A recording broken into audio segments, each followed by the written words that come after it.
This time I'll call the County Council meeting to order and recognize the Honorable Joel Hamilton from District 7, who will lead us in Pledge of Allegiance and invocation. Dear Lord, thank you for gathering us here this evening as we discuss and conduct the business of our blessed county. We pray for wisdom and your guidance in considering the many items before us. Amen. I pledge allegiance to the flag of the United States of America and to the republic for which it stands, one nation, under God, indivisible, with liberty and justice for all.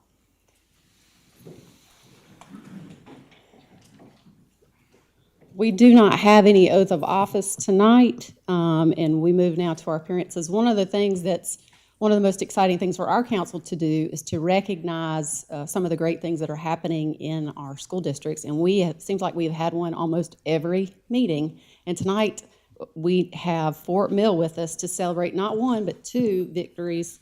We had the Fort Mill Yellow Jackets baseball team, the 5A team, head coach Travis Collier, and their team we had assistant coaches Mike Morris, John Turner, Joel Riley, Mr. Sumner, and Steve Plain. They had a great season this year, 25 wins, 9 losses, and they were the upper state title winners. Big victory for them. We also have the Fort Mill Yellow Jackets softball team, 5A. Head coach Chuck Stegall is here with us. I think assistant Will Jameson couldn't be here. Overall, 19 wins, 6 losses, and state champions. Really big victories. We are very excited for the team, and I understand that there's a lot of travel ball that has to happen, so the players couldn't be here, but I think that there's a video that the PIO put together.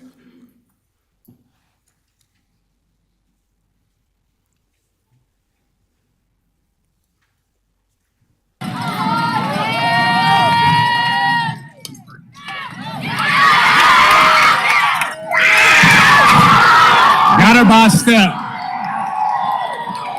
And Fort Mill wins the 5A state championship. Valiant effort by the Wildcats, but Fort Mill earned it, and the Wildcats come up just short.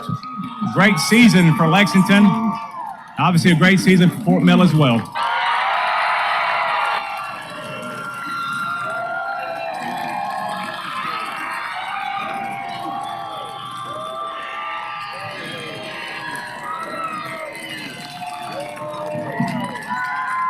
Ladies and gentlemen, the 2022 Class 5A state champion, Fort Mill High School. Well, congratulations to both of you, both your teams. We're very excited. I'm sorry. I thought they were all woven in together. Those guys right there are something special. That's a special group. They believe. We believe in them. This fan base believes in us. It's not about me. It's about them. It's about all those kids and those assistant coaches and our administrator and our AD and everybody that supports us. It's all about them. Now we can congratulate you both. Thank you. I was telling the coaches that you certainly have the right to and can come up and speak and say a few words if you'd like to. I understand that the students, that the players weren't able to be here tonight, but if you want to say something, you're more than welcome to come forward. If not, if you gentlemen don't mind, let's go ahead and get a picture and of recognizing you. If you could stand right in front here, and we'll get council to scoot together.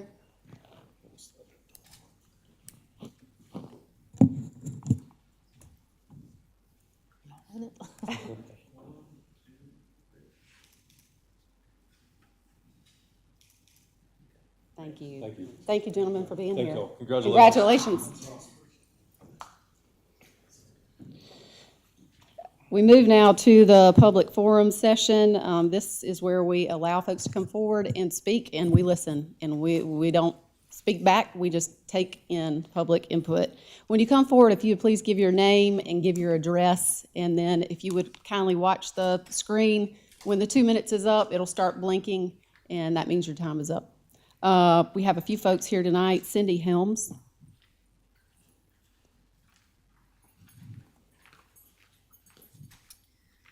My name is Cindy Helms. I live at 2276 Williford Road in Rock Hill. I'm here tonight about the proposed resolution concerning term limits. I would ask you that you vote no to this resolution. Local government, both city and county, is the primary step where we, the people, get a voice in who represents and speaks for us. This level is not influenced by huge lobbyist groups and big money like the federal and state levels are. It is a place where everyday people can be elected. Kerwood Chapel served our county and my district for 22 years because the people had confidence that he was standing for them and would speak on their behalf.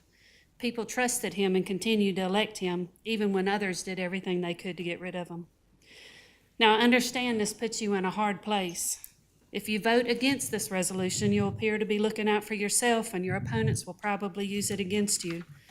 But if you vote in favor of it, you will weaken our county by arbitrarily removing experienced people that have an understanding of how things work and that can successfully lead our county into the future. You also do nothing to place term limits where it's needed most at the federal level. Most importantly, you will be limiting the choice of we the people, and you should not do this. We should be allowed to vote for the person that we choose and not the people that you have limited us to. Thank you. Thank you, Ms. Helms. Scott Webb.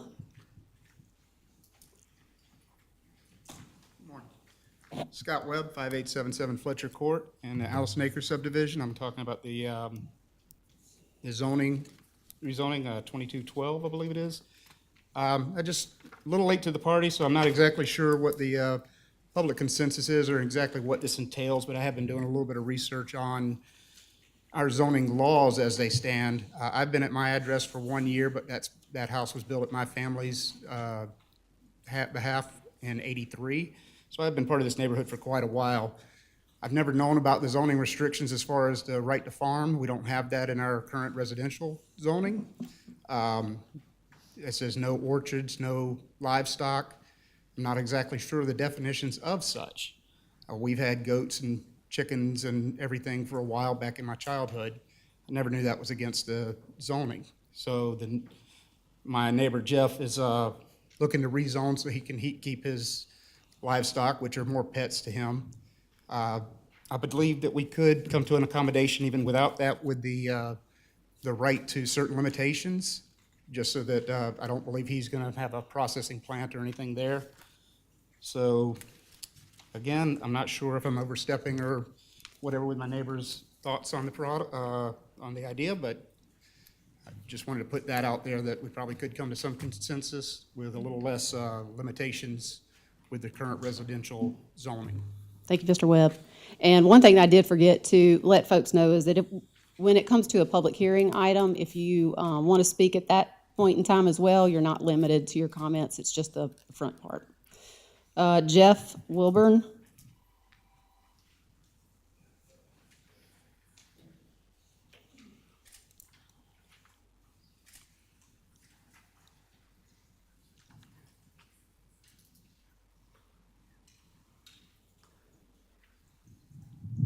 Yes, my name's Jeff Wilburn. I live at 1691 Hands Mill Highway, and we're trying to get rezoned for having some birds and 2 potbelly pigs. And basically it's due to restrictions that nobody around there knew about, as Mr. Webb said. And as soon as I get the 2 little potbelly pigs, which are considered mini pigs, they're not even really livestock, then I get calls, I get a complaint on me. So that's why I'm here. Just, I mean, I really don't care about getting the RUD. I would just like to be able to even get like a permit to even keep what I have. It's like everybody got involved in it so far seems to thinking I'm gonna get cows, goats, and have some big farming process there. That's not what it's about. It's just about 2 little pigs and some ducks and chickens and just stuff like that.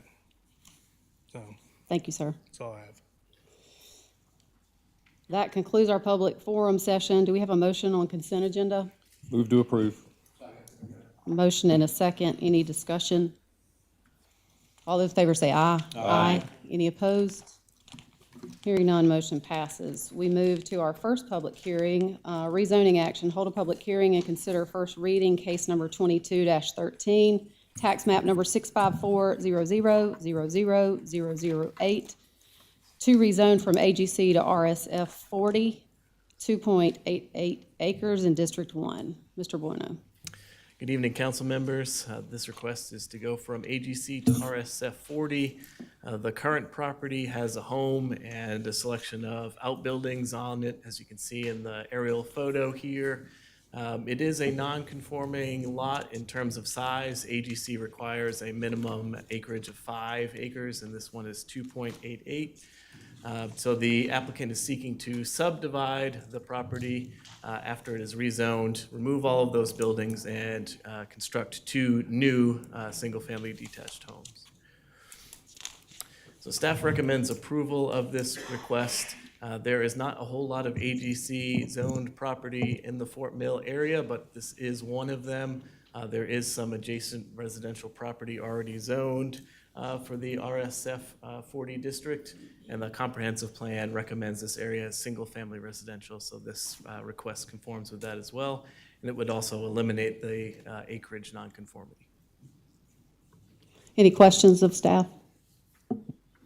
Mr. Audette? Yeah, well, the only thing, I'm in support of this. I think this is a very good use for what they have here, so again, just want to share that with the group. Anyone else? All right, we'll move now to the public hearing portion. Is there anyone here who wishes to speak in favor of this rezoning? If you would, you can come forward. Is there anyone here who wishes to speak against?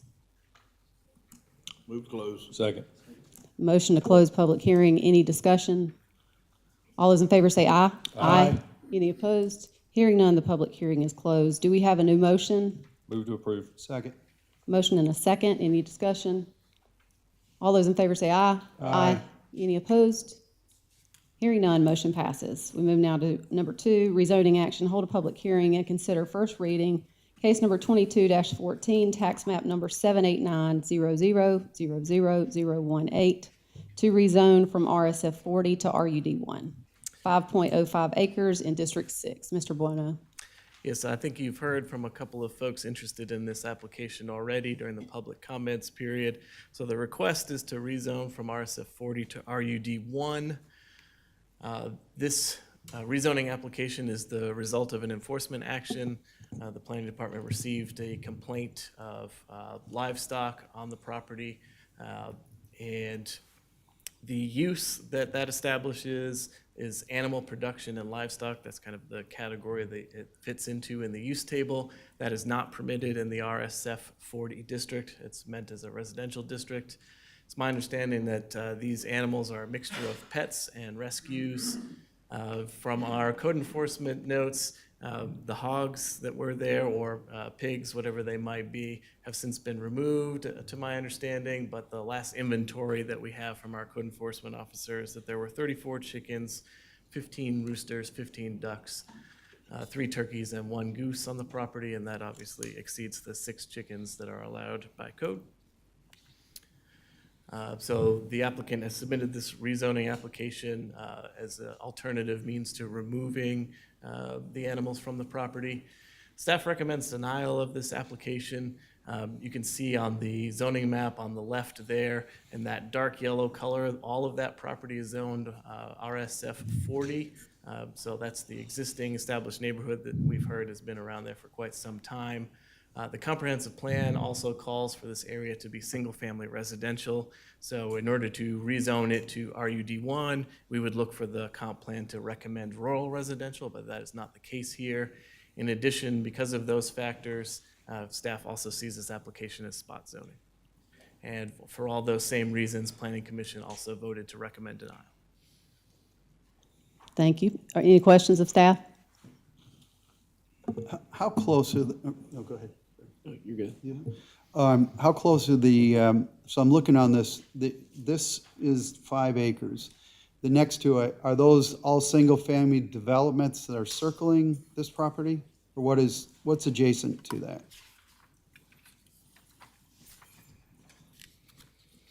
Okay, so as I look at the staff report on the second page in the staff analysis section, in all directions, they are large lot residential, so single-family residential. Large lot, acre, whatever, it's something, large lots. 5 acres. Okay, thank you. Any others? The potbelly pigs that the gentleman referenced, they have been removed, or can they not be allowed even as a pet as long as they're going in and out of the home? So with the changes in recode, I believe potbelly pigs are not considered livestock in that definition. As long as they're not being farmed, they can be considered pets. That was one of the differences between the old code and the new, but that is about it in terms of the animals that are on the property. Okay. Any other questions? Thank you. Anyone here who wishes to speak in favor of this request, if you'll come forward?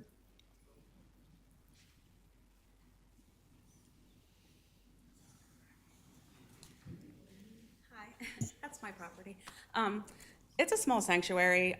The animals are special needs. They're blind, crippled, had trauma, been attacked by predators, don't have feathers, whatnot. We literally have probably a bird dies every week because they're just living out their final days with us. So that number's not even accurate anymore because we've had so many pass away. We haven't adopted any new birds in the past year, and the males and females are all separate. There's no babies, there's no breeding, there's nothing like that. There's no, we're vegan, there's no eating anyone, there's no, the potbellies are small, they're vetted, microchipped, and spayed and neutered. So again, there's nothing crazy, there's little pets, strays, we take everybody. And I just want to let you know that it's just a little sanctuary and little of misfits, as you will. And so that number has dwindled quite significantly since that was taken. So Thank you, ma'am. You said you were the property owner. Can you please state your name just so that she has it Bridget for the record? Wilburn. Yeah. Thank you, ma'am. Okay, thanks. Is there anyone else who wishes to speak in favor of this rezoning?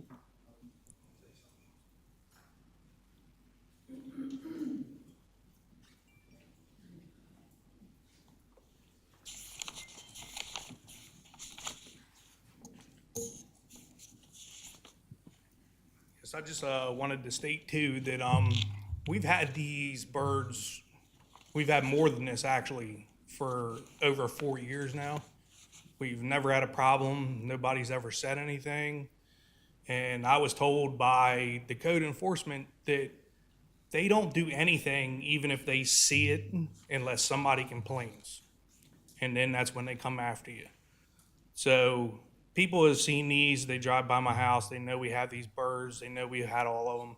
As soon as I got the 2 potbelly pigs, and now I'm told that you're actually allowed to have them because they're pets, which is what we consider them as anyway. So now all these birds I'm potentially having to get rid of that everybody knew was there because of a complaint on the pigs. And I'm kind of trying to wrap my head around that a little bit. So it's not like this is all new. It's been here. The guy that owned the house before us had dog kennels lined up as far as I can see, had hunting dogs all over the place. He got a horse farm across the street. Our property is surrounded by woods on all corners except for the road and our neighbor next door. And he hasn't said a word to me. He's totally fine with everything. I mean, you have 400 foot of woods in between me and every other house, easily. And all my birds are in the back. They're all covered up. You can't even see them. They don't bother anybody. They don't affect anything in the neighborhood except for this residential rule for some reason. And like Scott Webb said, there's people in that neighborhood that's had goats and stuff in the past, and because nobody's ever complained on them, they never had to deal with it. Now I'm having to spend $800 to do all this, go through all these meetings and everything, just because of a complaint on some pigs that apparently I'm allowed to have. And nobody's ever told me about it. So that's all I have. I'm sorry. Thank you, sir. We appreciate you coming out. Anyone else wish to speak in favor?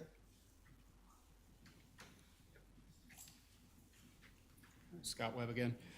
Just to elaborate on what I was saying, and I guess we're all trying to get through, is we have the two choices, the RF40 and the RUD1 or I. again, with the purpose of the residential is to preserve and to protect the characteristic of existing large lot residential subdivision. With 5 acres, 4 acres, I've got 4 1/3. I fully intend to have a farm. I don't know what that entails legally as far as the code goes. It's not going to be a commercial grade deal, but I definitely want to have a place to homestead and feed my family. According to these rules, if somebody complains that I have a tractor out there, I can't have it. So I'm kind of following suit and seeing what this is, because I may petition to have mine changed as well, if that's the only option. Perhaps we can look and see if, I don't know what the argument against the rural development is, except you got a bunch of yellow, and then you got a couple little swatches of brown in there. And maybe the fear is that it will become a commercial farm, and I can understand that. But again, like I stated, we do have the provision in here for reasonable conditions upon the approval. I believe that could be a very adequate solution if we can get our heads around that part. Because at some point, I have a technical orchard. I have 6 trees. I plan on putting more fruit trees, plant some more hardwoods, pecans, not for any commercial purposes, but because I want to be able to live off my land to some extent. So I kind of feel if we don't have some sort of meeting of the minds here, we're all going to be stuck in that neighborhood with no options. So I'd like to try to figure out some sort of compromise at least. Thank you, sir. Thank you. Is there anyone else who wishes to speak in favor? Is there anyone who wishes to speak against this rezoning request? If you'll come forward, state your name.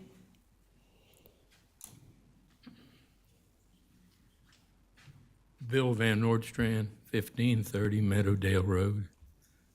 I live in that subdivision. I've been there since, I guess my house was the 3rd or 4th house built in there. And when I see this thing, this isn't about these 2 gentlemen. This is about what happens when they sell their property and the next guy comes in with big hogs. To me, if you want a farm, buy farmland.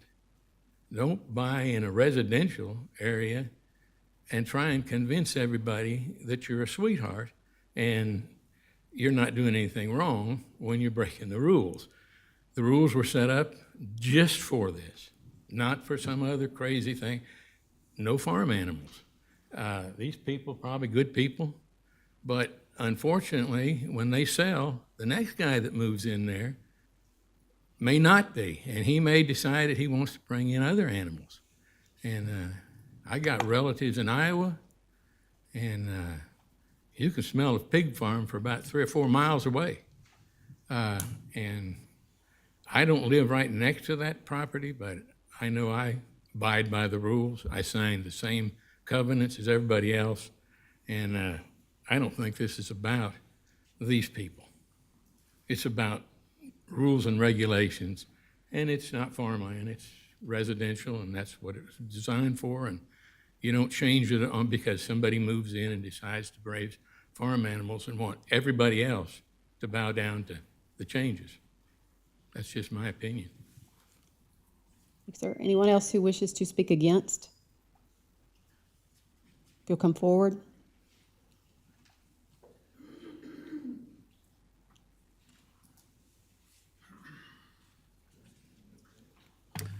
Mike Fidel. I live at 1585 Meadowdale Road. I've been there since, well, I've been there for 37 years.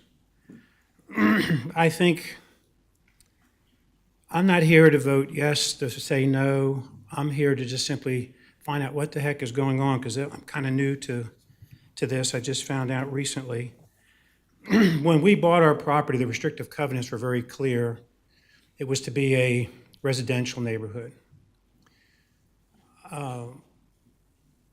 I have nothing against anybody who wants to have animals on their property. We have 6.5 acres.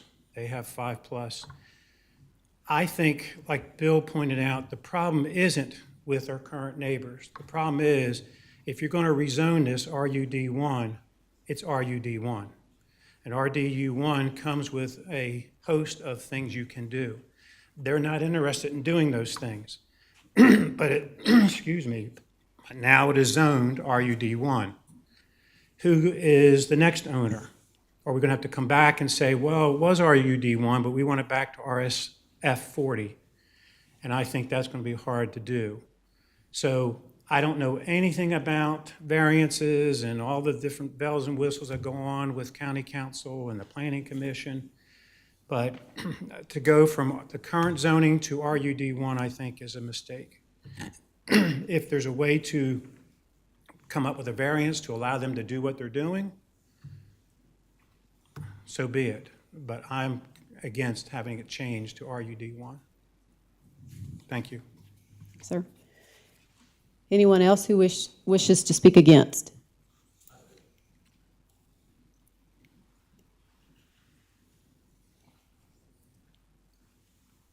Hey, my name's Chris Matthews. I live at 1430 Farmstead Road. We've lived there for about 7 years. We had a house built there. I used to live in a place that had cows, hogs, goats, all kind of stuff. Love it. I love seeing farmlands, but it's just not for a neighborhood. You know, I like seeing the value of my property go up. One day we may sell, and I like to get what we can for our property. If people pull in the neighborhood and you got any kind of pigs or goats or anything like that running around, the truth is, it's just not going to look good for a lot of people. Again, I love farms. I used to live on one, but we decided to move to a neighborhood. And so dogs, cats, that kind of stuff's okay, I guess. But that's just my opinion. Just wanted to, nothing against these folks. I don't know them, but, you know, for our neighborhood, I would like to see nothing like that come in. So anyway, thank you. Anyone else wish to speak against?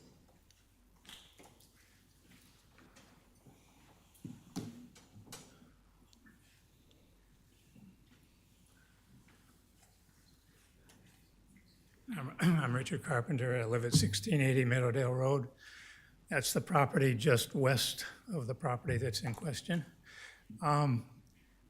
My main concern is changing the zoning to rural, which allows livestock. I don't mind pets or anything like that, but livestock is wide open, and I think that is the wrong thing to do. We've lived in Allison Acres for 35 years.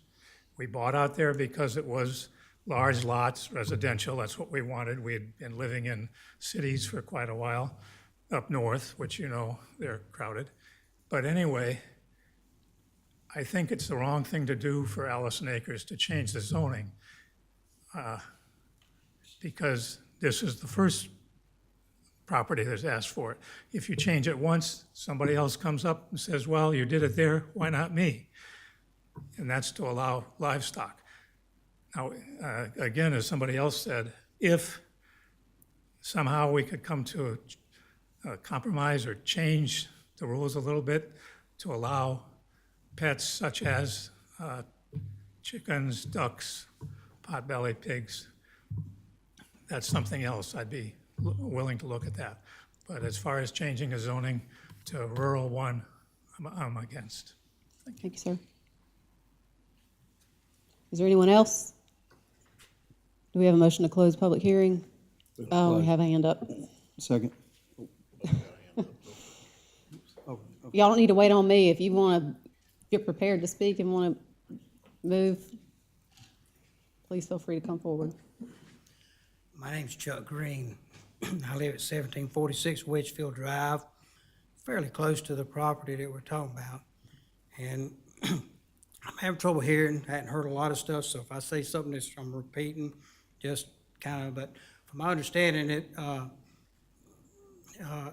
it's not, like several other people are saying, I agree, it's not about this guy, this family, this house. I've been there for 35 years, and the appeal for this neighborhood is an Allison Acres subdivision. It is a single-family subdivision. Each lot has one home, one family on it. It is large lots. Lots run from 2 to 10 acres, I believe. So most people's 4, 5, 6 acre lots. And that's the appeal of it. And it's residential, but you have some property. You have a little room to breathe and enjoy your property and, you know, maybe have a little garden or something, but no livestock or anything like that. And those kind of subdivisions like we live in are getting to be really rare, and really hard to find. And because of that, it has a significant amount of value to it, not just, I think, to me, but to many people. And of course, our resale value hinges a lot on the fact that it's a large tract subdivision for single families. And like another gentleman says, you let one change the zoning, somebody else is gonna come along and say, you did it for them, you gotta do it for me. And I think most of the people, you've heard from a lot of them, I think most of the people that live in Allison Acres would be opposed to this for the same reasons that's been mentioned quite a bit. But I personally would hate to see one of our lots within that get rezoned to where maybe these people wouldn't do something, but who knows what's gonna happen after that. I don't know what the process is to get it rezoned back again, should that happen, but I think it would probably be a lot harder than the original process and maybe not even be able to do it, I don't know.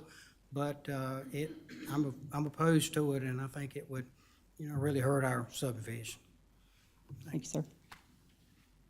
Anyone else? Move to close. Second. Motion and second to close public hearing. Any discussion? Yeah, this is in my district, so, we've dealt with these situations where you get a complaint on one thing, and you end up having, Brandon, this is to close public hearing. You want to talk? I'm sorry. You can do it either way, however you want to do it. I'm jumpy, I apologize. Go ahead. All in favor of closing public hearing, say aye. Aye. Any opposed? Hearing none, do we have a new motion? Yeah, I mean, I moved to deny the rezoning hearing, but I'd like to discuss it. Okay. All right. Second. Yeah. Thank you. Sorry, apologize, got a little jumpy. But, we had this situation with chickens come up earlier this year. And we had to kind of work with, because you have to decide what is best for your neighbors, not just yours. And I'm all for individual property rights. But the problem is the rules were there prior. And I would imagine whenever you moved into your home, even chickens weren't allowed at that time. That was something that we've fought for to allow. On 5 acres of land, you should be able to do things. But as the people who are against it stated, that if you get the rezoning, nothing is to stop anyone from putting a farm there, which can tank their property values. So you have to worry about being a good neighbor, making sure that their property values are protected as well. I would love to bring this up into zoning. I know the potbelly pigs is just one of the pet instances. But there's things that we didn't discuss, such as ducks, and we limited it to 6 chickens. We did that, but we're not thinking about too many people with 5-6 acre lots either, in that amount. So perhaps there's something to where we could look at possibly increasing that number for larger lots. But I can't move forward with the rezoning on this, knowing that, it's going to put one spot, you may have someone else in the neighborhood, and it does stink the way that we do things. You've had all this going on, there was no issues, but once someone complains, they have to show up and they have to enforce the code that is written before us. And whenever we're writing that code, we have to think about all the properties involved to make it work. No, unfortunately, the public hearing's closed. Brandon, do you have anything else to add? No, I'm good. I'm happy to speak with you after we close out, though. Any other comments, Mr. Winkler? I've, for almost 8 years now, said that I always prefer that a first reading go through. I always think we're hearing the gentleman's hearing now after the code enforcement coming out that he could have the pigs, the potbelly pigs, and didn't know he could. He's apparently gotten rid of them, or they're not there, or whatever. My thing has always been, we do things on a county council over, it takes 3 votes, and there's a reason for that. It gives us time to find out all the details and to work through things. Probably would still deny it, but I hate denying anything on the first reading. I've consistently said I prefer that first readings go through so that we can get more facts and more details, because this is the first time we've heard from any of y'all about any of this. And I would prefer that we have more time to listen to the information and maybe vote it down or decline it on a second or third reading. I try as much as I can to support the council member whose district it's in, but I've consistently, at least in my mind, I've been pretty consistent about it, tried to always get something through a first reading. So tonight, I will not be supporting the motion to deny. Any other comments? Mr. Roddy? I'll just say, this definitely, when we get an agenda on Thursday, sometimes maybe on Friday, and we have to show up on Monday to vote for something and actually hear some things for the very first time, it is kind of hard to digest or ultimately pick a side. I do like to get through first reading because I'm just hearing of this situation, just hearing from neighbors, just hearing from the applicant. And sometimes we are able to hash things out as we go through the 3 readings and come to some kind of compromise. But if we turn it down tonight, there's no compromise to be had. And, you know, I would hate for someone to sign up and go through a process, just like the gentleman mentioned. I'm sure there was about a $750 fee to go through this process, if I'm correct. And just to squash that right now and not give the applicant and the neighbors a chance to probably, and we always tell that an applicant, work with your neighbors, talk to your neighbors, those who are not so favorable to this particular item. See if you can find that compromise. See if you can have that conversation. If you can't, then ultimately that fate lies within those conversations. But just to turn it down tonight, I do think maybe not. There's some wiggle room for something to be had. You know, if there's a rescue mission going on with these animals, that may not be allowed. But if someone has a service pet, you know, how do we say that that person can't have a service pet when we know we see people all the time, whether it's a dog or whatever that particular animal is that may be of service for that person's medical needs. So I'm not saying that's what it is, but those kind of things may come up during these conversations, and I would like to at least get it to second reading. I'm like Robert, at least give the applicant and the neighbors, surrounding neighbors, an opportunity now that they know what's going on, because several of them said they wanted to find out what was going on with the rezoning. So I think if we keep that door open at least another 2-3 weeks, I think we only meet the next time, third Monday in August. So that'll be an ample amount of time. If things hadn't gotten worked out, then I can see ultimately coming back and we deciding that fate on second reading. Mr. Hamilton? Like Councilman Winkler and Councilman Roddy, I tend to not want to turn something like this down at the first reading. And what's before us is sort of an all or nothing vote right now. And to go all the way to RUD for a handful of animals, a rescue mission, I commend you for what you're doing. And it's a shame that this is really the solution that's before us. And I agree with a lot of your neighbors. I don't think the problem is what y'all are doing. I think the problem is how this fundamentally changes the property and impacts the properties around it. I'm not inclined to deny it at first reading. And so I encourage staff or zoning, whoever can work with y'all to maybe come up with some type of solution for at least some of the animals that you have on your property. Not saying that I certainly don't support changing it to RUD, but I just encourage a resolution that makes sense. So I'm going to vote to allow it tonight, but that doesn't mean I'm supporting it all the way through. Yeah.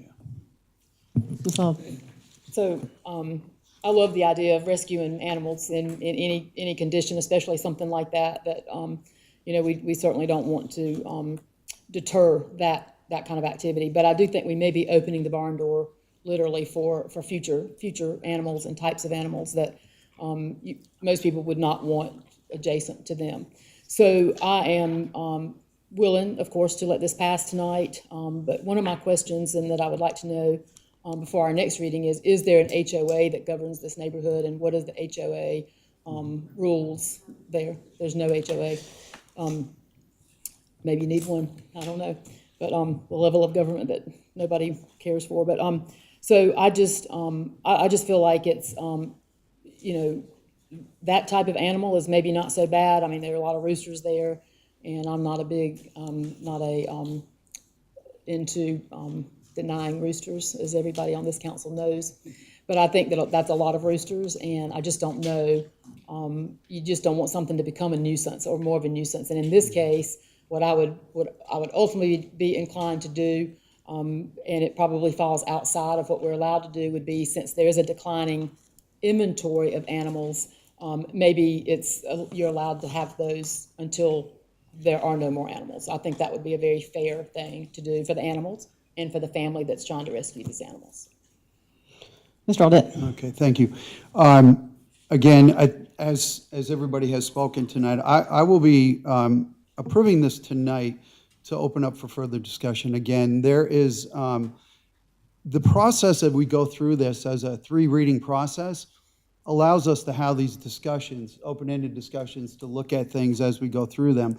I think this is good information that, again, you may bring back and look at other ways to make this work. But I think it's a good process. It's a 3-reading process. So again, I think as a part of this first reading, I will be supporting this tonight. The motion on the table is to deny with a second. So I'm gonna look to you, Brandon. Do you want to withdraw it? Yeah, withdraw it. Okay. We'll just move to approve, and I The think second's second withdrawn. reading, we can have the discussion a little bit further. I agree Okay. with what everyone has said so Withdraw. far. Move to approve then. Second. All right, move to approve in a second. All those in favor say aye. Aye. Any opposed? Hearing none, motion passes. We move now to our third public hearing, rezoning action. Hold a public hearing and consider first reading case number 22-15, tax map number 716-0000086 to rezone from LI to GC, 6.69 acres in District 1.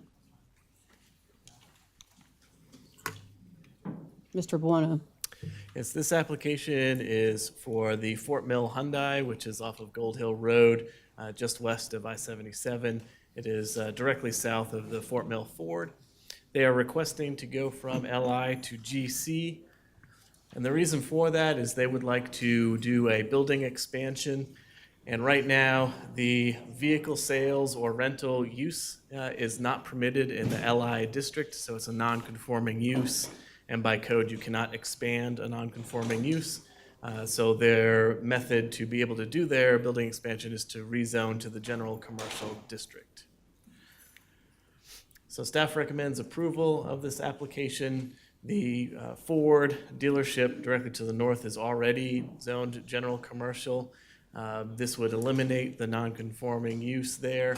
And the comprehensive plan calls for I-77 corridor employment for this area. So it's not really the targeted employer that we would like to bring in, but it is a regional employer nonetheless, given that it is a large dealership.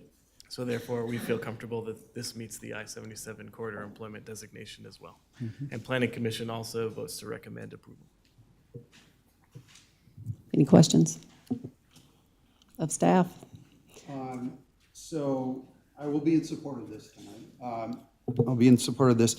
I think the location and the opportunity, again, from a job perspective and what it will offer, again, I think it does fit in well with the model, and it does offer additional employment for the area, so I will be supporting it. Thank you. Does anybody have any questions before we move into public hearing? Thank you, Jonathan. Does anyone here wish to speak in favor of this request? Good evening, Madam Chair, members of council. I'll be extremely brief. My name is Mike Pitts. I'm with Parker Poe, 110 East Court Street, Greenville, South Carolina, Suite 200. I'm here on behalf of the owners of the dealership. And just to give you a little bit more information, what's triggering this is Fort Mill Hyundai has a franchise. It's a franchise dealer of automobiles from Hyundai. And Hyundai is requiring certain enhancements and modifications to the dealership. So that is why we are here tonight seeking this rezone so that we can properly accommodate that, that modification that the manufacturer is requiring of my client. Of course, it will expand the dealership. It will lead to some additional jobs. And another benefit will, by bringing it in to compliance with the other land development regulations as well. So for all those reasons, we would ask that y'all please approve this this evening. Be happy to answer any questions. I also have Mr. Chris O'Leary, who is the general manager and a co-owner of the dealership. Thank you, sir. Thank y'all very much. Is there anyone else who wishes to speak in favor? Is there anyone who wishes to speak against? Move to close. Second. Motion and a second to close public hearing. Any discussion? All those in favor say aye. Aye. Any opposed? Hearing none, motion passes. Do we have a new motion? Move to approve. Second. Motion and a second. Any discussion? All those in favor say aye. Aye. Any opposed? Hearing none, motion passes. We move now to public hearing request number 4. I will say at the outset that the applicant has requested deferral of this item for council to know, but typically what we do is go ahead and move forward with the public hearing as announced, since some folks may be here to speak on that topic. But we will not have typical staff giving information at this point since the applicant has made that request. Is there anyone here who wishes to speak in favor of this rezoning? Is there anyone who wishes to speak against? Second. Motion and a second to close public hearing. All in favor say aye. Aye. Any opposed? Hearing none, public hearing is closed. Do we have a new motion for deferral? Yeah, motion to defer per applicant. Second. Motion and a second. Any discussion? All those in favor say aye. Aye. Any opposed? Hearing none, motion passes. We move now to old business. This is rezoning action. Consider second reading, case number 22-11, tax map number 52500000012, to rezone from AGC to RUD, 14 acres in District 5. I have also been made aware that the applicant has requested deferral of this one as well. So I move to defer. Motion and a second. Any discussion? All those in favor say aye. Aye. Any opposed? Hearing none, motion is approved. Rezoning action, consider second reading, case number 22-17, tax map number 72100000064, 72100000005, a portion to rezone from UD to GC, 1.96 acres in District 1. Do we have a motion? Move to approve. Second. Motion and a second. Any discussion? I would just like to say again, this is another opportunity in our area that we are going to create some additional jobs. The opportunity is great, so I just want to share that with the group. Thank you. Any other comments? All in favor say aye. Aye. Any opposed? Hearing none, motion passes. We're down to 3, right? Yeah. Council to consider approving second reading of an ordinance to abolish the special tax district known as the York County Recreation Tax District in York County, effective as of December 31st, 2022, as described more particularly herein, to specify the time and application of the final levy of taxes for the operation and maintenance of the York County Recreation Tax District, to provide for the winding down and cessation of operations of the York County Recreation Tax District as an administrative division of the county, to provide for a public hearing, and to provide for other matters related thereto. Do we have a motion? Do we have a motion? Motion to approve. Motion to approve. And a second. Any discussion?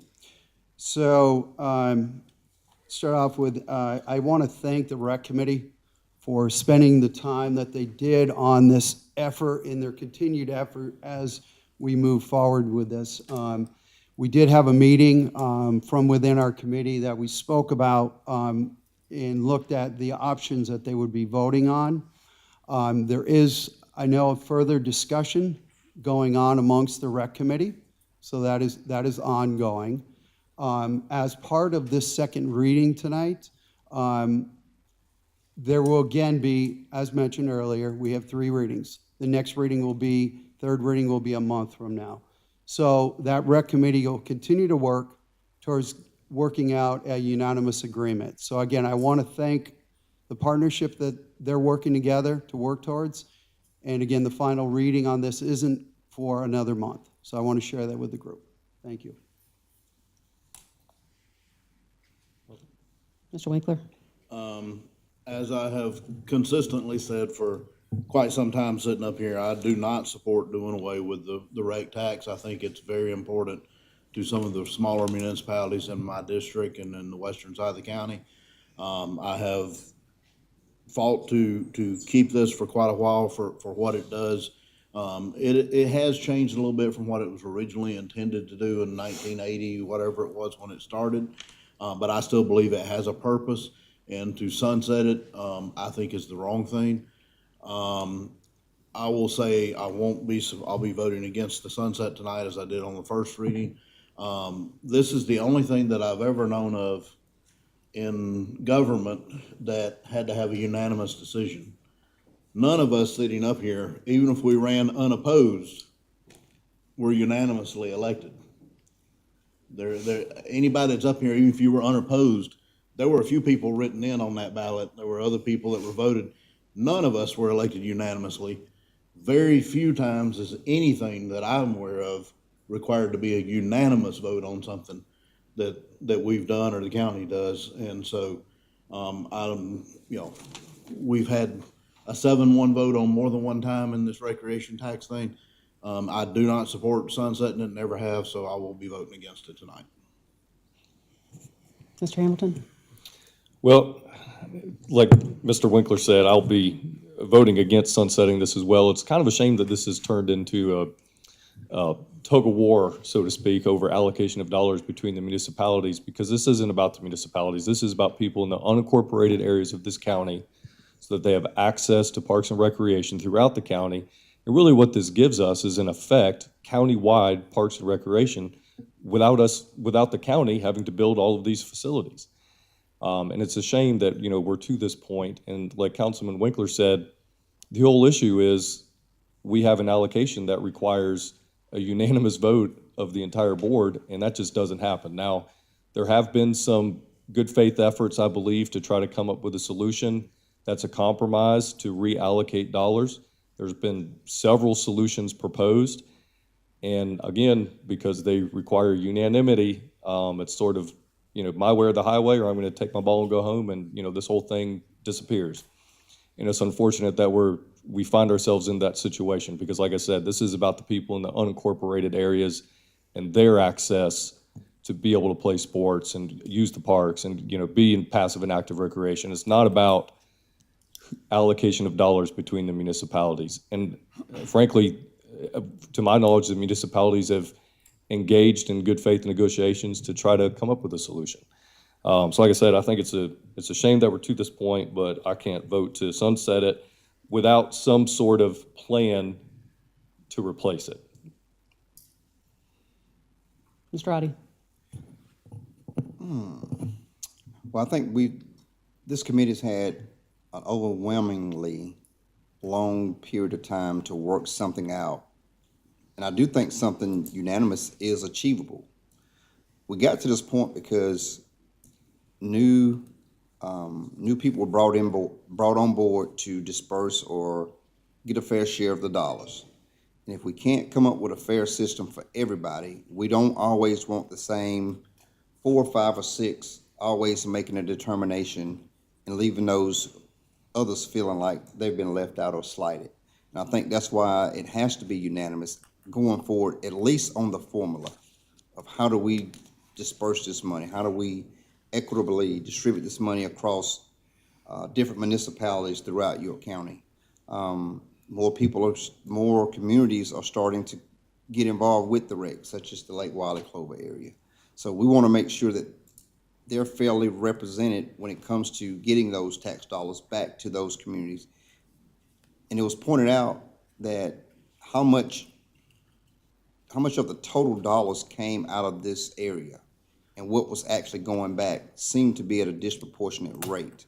And I think that the goal was to make it more equitable. And if those involved can't be equitable, then let's just sunset it and do away with it, because we want to be fair to everybody. And if Lake Wiley feels like they're not getting a fair share and they're putting in a great deal of money, which they are, it's not fair to them. Obviously, we can sit up here and side with those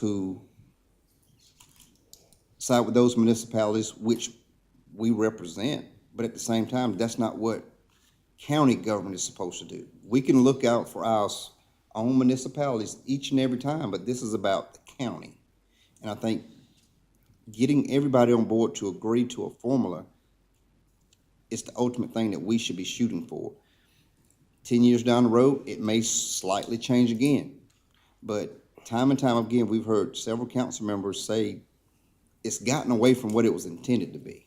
So let's get it back to what the focus of what it's supposed to be and then go forward. But we can't do that until everybody feels like they're getting their fair share. So I'll be voting to sunset it, and I honestly, I don't want those funds to go away, because there are county residents that do get to take advantage of a lower cost participating in city recreation.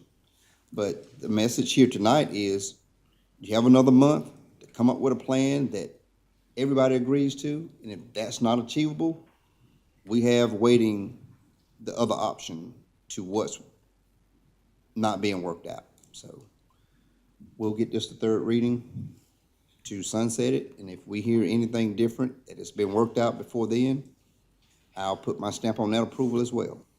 But tonight, we'll move it forward. So I've seen the passion in action, because I'm on that committee that sees the group that comes before us to talk about this, and I'm very familiar with the hashing out that has taken place thus far. And I would argue that we are not at total war. I don't think the coalition is at war at all, quite frankly. I think that the importance of recreation is something that is unanimous. And I think the best negotiations are when everybody walks away from the table having given something, having left something on the table. And I have faith that's what's going to happen. And you know, we are asking that Lake Wiley be added to that mix.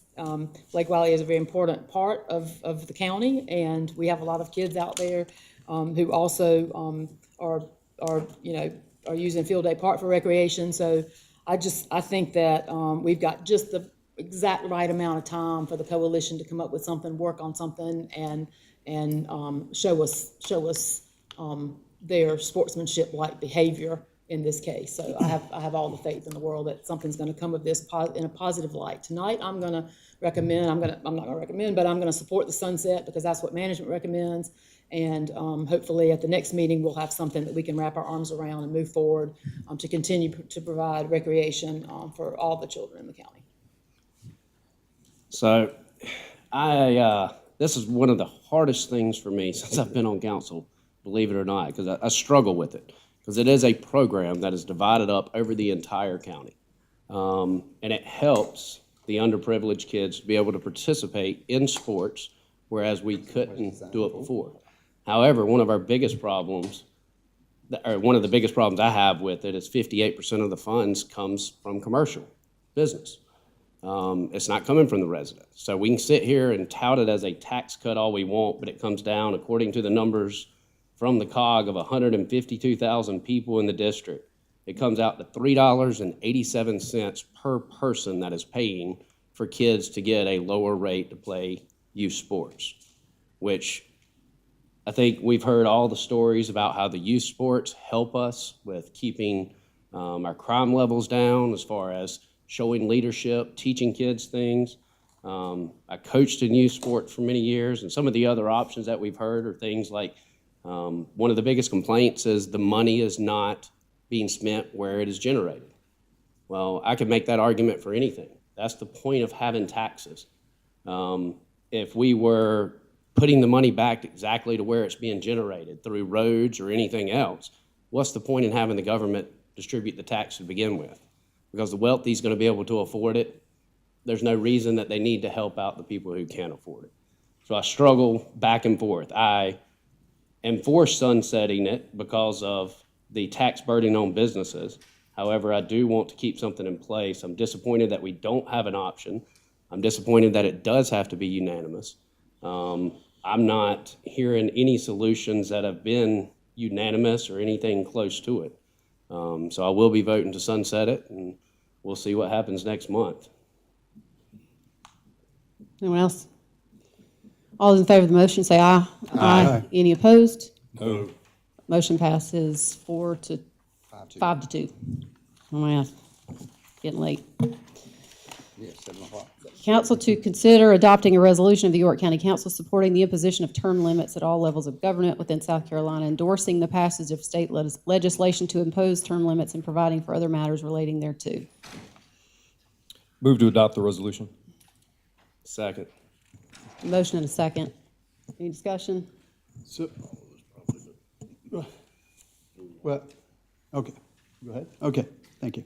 All right, so term limits. I agree in term limits. I agree. I mean, when I was in, being on the school board for 8 years, 2 terms, I felt that was enough to move on. I'm a firm believer in term limits. That was a decision, though, that I made.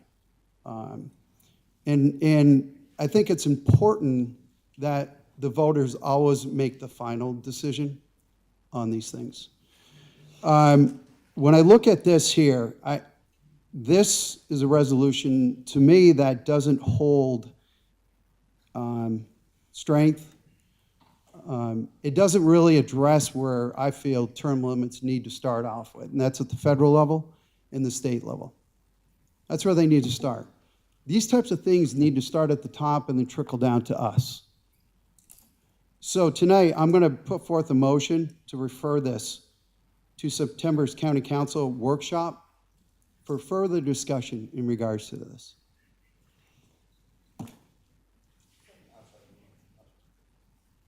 Currently, the motion on the table, unless the folks who made the motion are willing to withdraw the motion, we need to have the discussion and deal with the motion that's currently on the table. So we need to continue with the discussion. Continue the discussion. Mm-hmm. Okay. For now, I'll withdraw that. Yeah. Withdraw for a moment. For me, I also believe in term limits, which is part of the reason that I decided not to run again this time. I've served for 8 years. I do believe at the local level that things are to the point to where at city and county level, the voters can decide, because I unseated an incumbent when I decided to run. When you get to state and federal level, I agree, that's where the change needs to be made. But we're not going to get the state and federal people to make a change unless they hear from us at the local level that that's what we want. And that's what this resolution is just and resolutions are honestly worth about the price of the paper they're written on. They don't do anything. They don't hold anybody to anything other than what they do is they do send a notice to Columbia and to Washington that if this passes, that the majority of this council supports them doing something at their level to put in some term limits. As we sit right here today, if we voted unanimously for this, which we're not going to do, it wouldn't do one thing different for any of us sitting here. It does not change our term limits. It does not tell any of us we can't run again, other than me, because I didn't file, so I can't run again even if I change my mind. But anybody else can run, all they want. This is just a resolution to try to send a message to the state and federal level where I believe we need term limits. I think because of the money and the way that people vote when they get to that level, it becomes where they're voting to keep themselves in office instead of what's best for their constituents a lot of times. And it takes so much money to get into some of those positions that the average everyday person can't do it. And I believe that's what the country was founded on, was you as a restaurant owner, you as a farmer, me as a financial advisor, got the local people to elect us to go to Columbia or to go to Washington to do their business and come back home and run our business. Not to move to Washington or Columbia and be a career politician. We were to be statesmen who went and did that and came back. Unfortunately, the system has changed. And we're not going to get anybody up there who's feeding off the system to make a change unless they hear from enough of us. That's why I support this resolution. It does not do anything other than send a message to people who can maybe do something about it, that if it passes, the majority of us would like a change. And maybe a few more council districts across the state or the country will follow. Somebody's got to step out and be first and set the example. Maybe we will tonight and maybe we won't. We'll see what happens with the vote. So, Yeah, so whenever we originally proposed this, it was based on 12 years. And the reason the 12 years was selected was because if you look at our United States senators, they are 6-year terms. So it'd make no sense to say 8 years or 10 years. That way it was set as 2 terms for a United States senator. The way the resolution reads, we did remove the number of years, which I actually think is a better idea for anything that's going to go to the state level, because then we can just simply say, hey, we as York County Council agree that term limits should be in place for all levels of government. It doesn't, like Robert said, it does not change anything to do with the way that we are doing things right now. If we have York County pass this resolution, hopefully we can get other counties to follow suit. And then that allows the state to open it up and actually have a true discussion on how we move forward from there. You know, and one of the things where it says limit at all levels of government within South Carolina, and it says state legislation to impose the term limits. So this is not us sitting up here at York County stating that we are imposing that we have to set term limits for ourselves. This is an intent that we can put forth. Currently, there are 15 states throughout the United States that have term limits through their state level. You know, whenever I ran for office, I ran based on term limits. And I understand that, you know, as Mr. Audette said, that he does not believe that this has enough teeth. I believe this is just the right amount of teeth to do anything on the state level. Because if we sit here and we dictate the exact terms that we think is right, then that's going to keep other counties from saying like, hey, we're not on board with that because you said 12 years instead of 8 years or 9 years. And we're just leaving it open to state that we support term limits. And I think it's extremely important for us to get this passed. You know, I know there's been a push to get it to a workshop, which I don't believe that there needs to be any change with the way that it is written.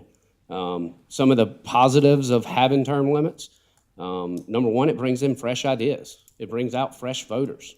Whenever you have someone that's been in office for a long time, people get comfortable. I personally believe, you know, one of the arguments is that, well, you don't have enough time to lead a committee. I think that's one of the problems with our government. You should be able to walk in as an everyday citizen and understand our government, the way things work, and be able to step in. We shouldn't complicate things so much to whereas everyday people can't serve. We don't need, you know, I'm completely against career politicians. It also limits the chance of corruption within government. Whenever you have lobbyists that are talking to our state, federal, you know, once they've got someone in their pocket, it makes it a whole lot easier. And it's hard to beat an incumbent. If you look at it, at our approval ratings on a national level, a lot of the politicians are around 20%, yet they're elected close to 80% as their chance. And that's simply because they are the incumbent. So unless we have something put in place, none of that's going to change. I'd love for it to start at the top and come its way down. However, we've got term limits on president. No one's put it, you know, through our Congress. And if we can't go from the top down, why not start from the bottom up? And I thought whenever I was elected to York County Council that I could come in and I could change term limits and say, okay, I think everyone on council should be term limit. But not everyone agrees with that. And I understand their argument. You know, if they're representing their district, the voters can decide that. But what this does is allows us to have that ammunition on the state level to open that discussion within the legislative there. So.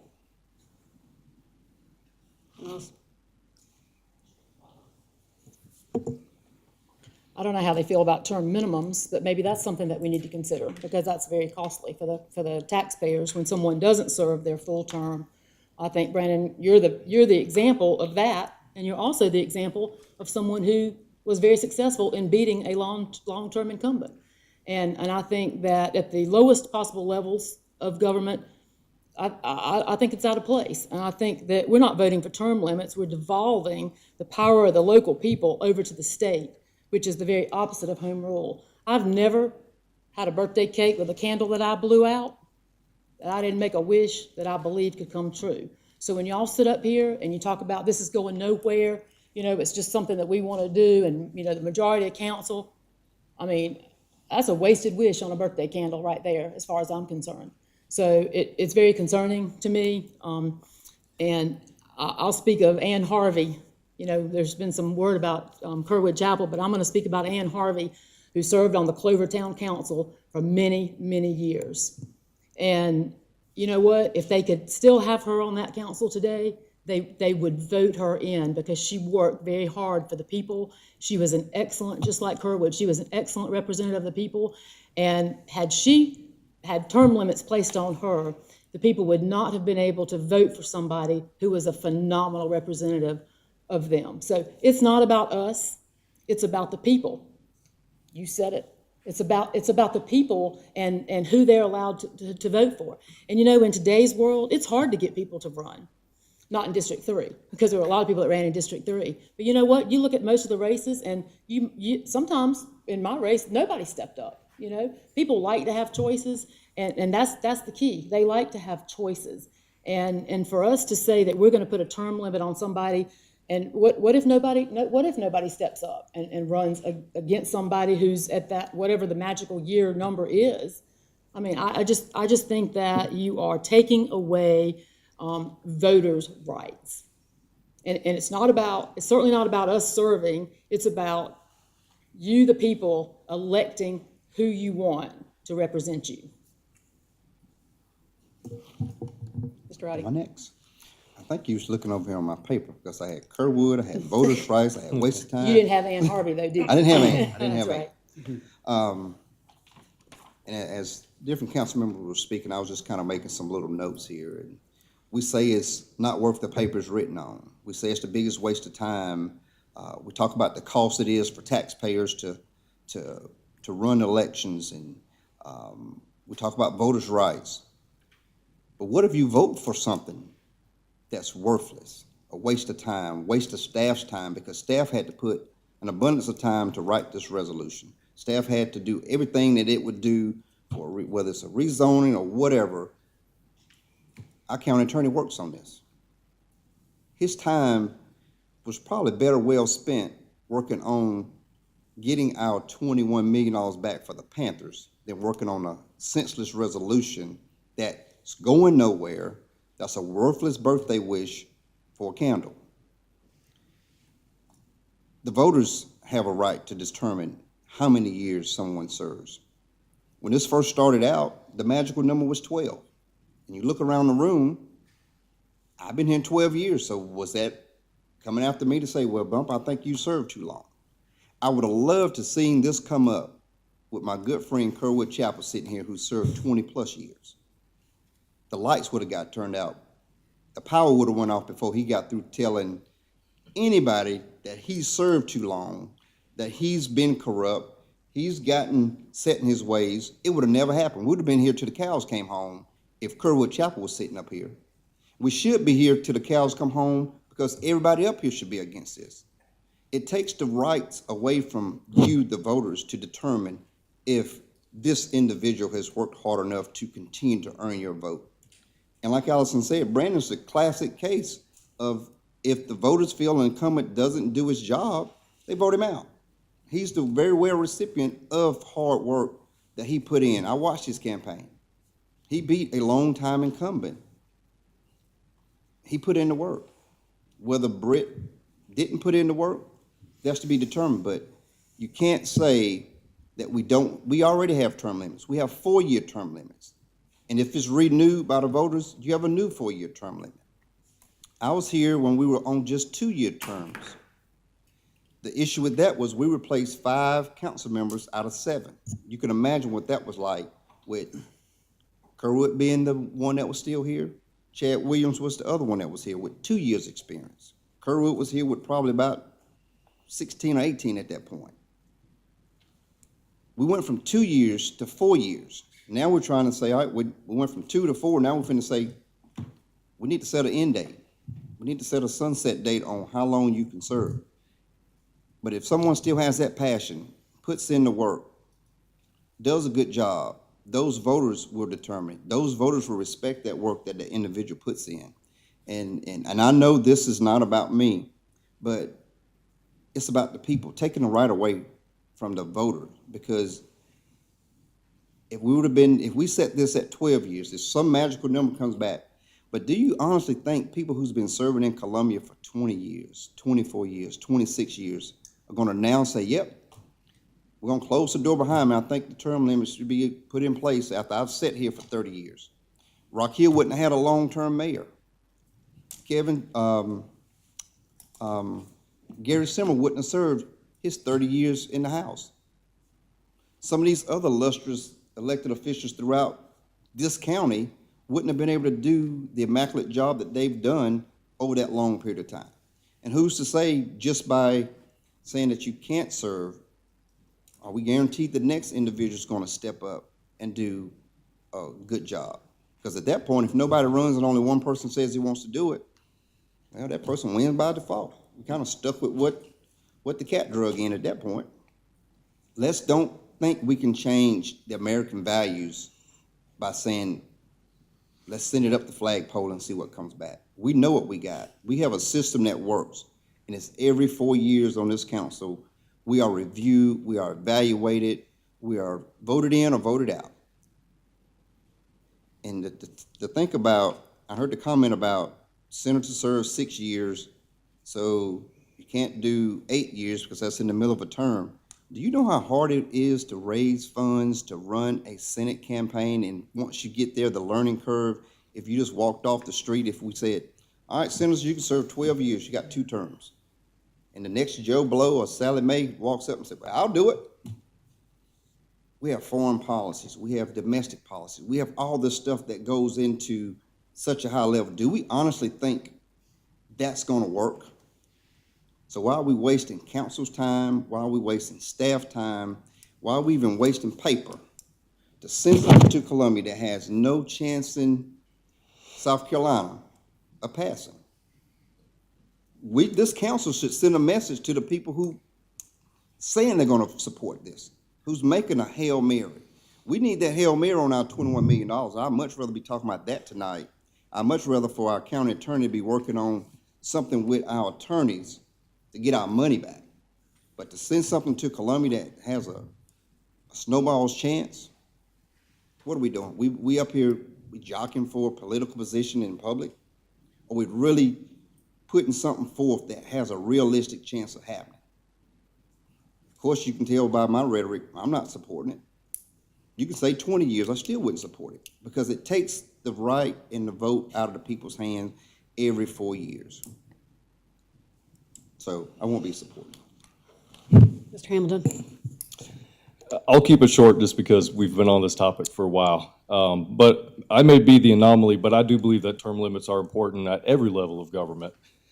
And I can tell you, it's not going to happen at the federal or state level unless the people send a message. And people in York County and across the country support term limits. You look at any poll, vast majority of people are in support of term limits, especially at the federal or state level. But for me, what's good for the goose is good for the gander, and if I'm gonna tell them they need term limits, then I better be willing to do it at this level as well. We've heard a lot of talk about voters. The voters are the ones who say they support term limits. It's not our job in York County to be followers and wait for someone else to make the first move. In York County, I believe we are leaders, and we have to send the message to Columbia. We have to send the message to DC.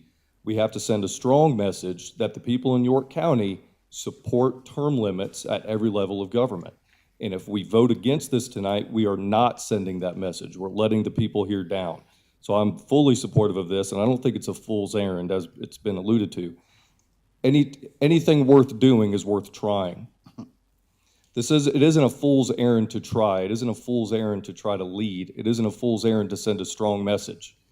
When this system was originally designed by our founders, they didn't intend anyone to spend a career in any office, whether it was the local or the state level. That wasn't the intention. No office, whether it's the office of president, whether it's senator, whether it's Congress, whether it's governor, you name it. No office should be a career for anyone. It should be a service. Do your time and let someone else serve. That's the way our system was intended. And a lot of people told those people when they were going about trying to set up that system that what they were doing was a fool's errand, that it wasn't worth their time, that they couldn't take on tyranny, that they couldn't take on the crown and win, but they did. So I don't think, the odds being stacked against us is a reason to abandon the mission. If nothing else, that just should strengthen our resolve. So I'm fully supportive of it. Mr. Winkler started this out by saying that he agrees that that what's on paper is worthless. I'm not in favor of passing anything that is worthless. This has spent all of 2 minutes in finance and operations, and I'm very concerned about the fact that it appears that no one who is pursuing this will at least take more time to make sure that we get it right and that it does something that empowers the people. I appreciate Brandon's passion on this, but you don't need a resolution to go to the state level to make this change. The county council, and what folks may not realize, the county council doesn't have any authority at all to determine term limits for this office. And I'm gonna speak from the heart. I think that when you go and serve, the greatest man I've known who has served in politics has been Kerwood Chapel. That man was elected 11 times. Half of that time, there were special interests and money that was coming after him, trying to get him out because he was representing the people. That's the kind of man that we want in office. And I honestly believe that if his hearing wasn't failing, he'd still be in office. I just spoke with him last week. He cares about the people that he serves, and he steps up and he does the right thing. Our job is to empower the people that we serve. The way we empower the people we serve is to stop federal overreach, because that power is so far away from us. We increase state and local rights. We keep money out of our election process, and we give voters more opportunities to exercise their vote. Power is best at the local level. The only public person who showed up at this meeting was Ms. Helms. Everything she said was right, and she said, "Don't take my rights away from me."